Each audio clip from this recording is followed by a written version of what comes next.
Border Czar Tom Homan.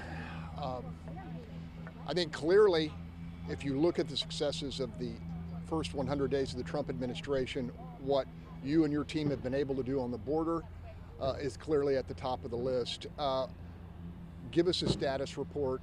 We've seen the numbers. Well, look, today, as I said during the earlier press briefing, we have the most secure border in the history of the nation today. And we're able to achieve that in like 7 weeks, right? So we did in 7 weeks what Joe Biden either couldn't or wouldn't do in 4 years. The numbers are extraordinary. I mean, we went from high as, they had 11, 12, 15,000 a day under the Joe Biden administration. And I looked at the numbers today, and they're, 178. Extraordinary. The numbers are running between 200 and 300 on average, but the numbers don't, because 96% decline in illegal immigration. Gotaways went from 1,800 a day to 33. I mean, so the numbers are extraordinary.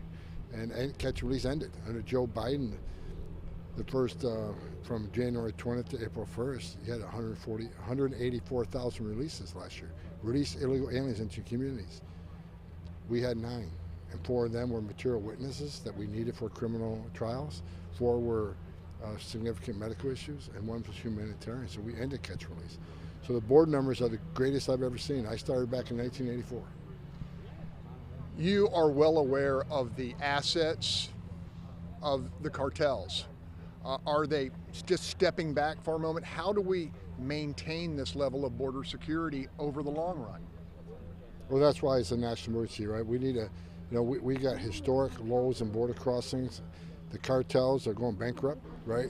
So the sex trafficking is greatly reduced. The alien smuggling greatly reduced. Drug trafficking, we shut the border down, so they're hurting. So we got to continue this. President Trump has designated these cartels as terrorist organizations, and it ends when we wipe them off the face of the earth.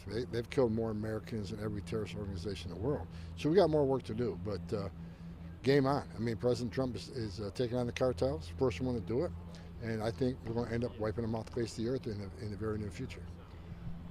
My representative, our representative in the Houston area, Dan Crenshaw, has a committee in terms of dealing with the cartels, and he's recommended taking direct action, preferably in partnership with the Mexicans, but if necessary, attacks, surgical strikes on cartels in order to eliminate their operational control of their side of the border.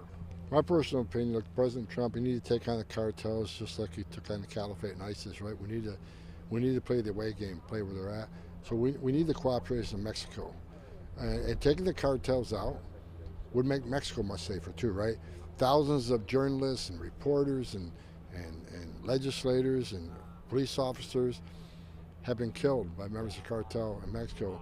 There's a lot of corruption in Mexico, and I'm going to say this, a lot of the corruption is forced corruption because a lot of law enforcement officers and the military are forced to be corrupt because if they don't do what the cartels want, they'll kill them and their families. So I think Mexico's going to be much safer, a better country. So I think Mexico should help us. I think they will. But yeah, exactly right. We should take the cartels on and finish the job President Trump has started. So, Palmo. It's lead or money. That's the rule in Mexico. If you don't do what they say, you get lead.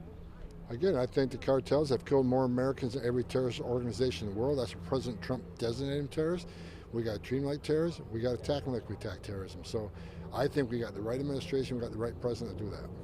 You have been praised loudly by our governor, Greg Abbott, who stepped up when the Biden administration stepped back with Operation Lone Star.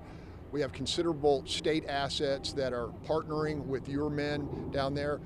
Do they need to stay in the field in order to maintain the level of security we've been able to develop in these first 100 days? Yes, we need to maintain this, right?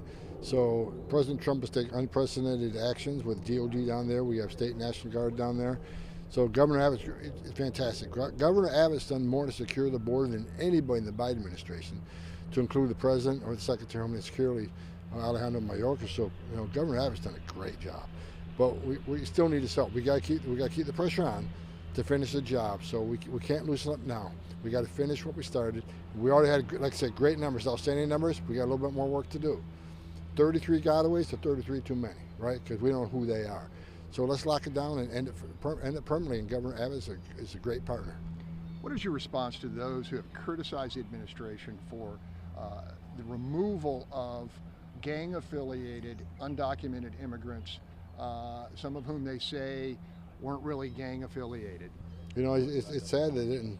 Where were they when President Biden released, 8 million people in the United States illegally? Where were they when the sex trafficking under Biden was up 600%? Sex trafficking women and children. Where were they when they had over 4,000 illegal aliens died making their journey, historic record? Where were they when they had 250,000 Americans dying from fentanyl overdoses coming across the open border? Where were they when we had a historic number of people on terrorist watch lists crossing the border and being released in this country? So we knew as soon as we got the President Trump administration coming to power, they'd be attacking ICE, they'd be attacking Border Patrol, attacking this administration. Attack all you want. The numbers prove we're doing the right thing. President Trump was elected. His number one issue was border security, immigration enforcement. We're proving we're doing it. We're concentrating on the worst first. So they can hate, and they can put all the false stories they want. We're keeping President Trump's promise to the American people. Again, the success of this administration is unprecedented.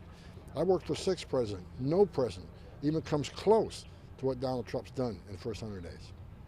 100,000 people a year during the Biden administration died of fentanyl overdoses. That's the equivalent of 50 9/11s. Do you think Americans can grasp that, the threat that fentanyl poses? I hope they do, because right now borders crossings are down 96%, which means the Border Patrol is 100% on the line of vigilant, which means when less people are coming and that border is secure, less fentanyl gets across to kill Americans. So I think as President Trump finishes securing this border, you'll see less fentanyl overdose deaths. You're certainly going to see less trafficking, sex trafficking of women and children. You're going to see less deaths of aliens, and you're going to see a hell of a lot less money being made by the criminal cartels. So I think what the results of the most secure border is going to make American people happy.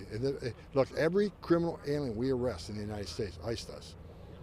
This makes this country safer, one illegal alien at a time, and we're going to keep doing it 24/7, 365.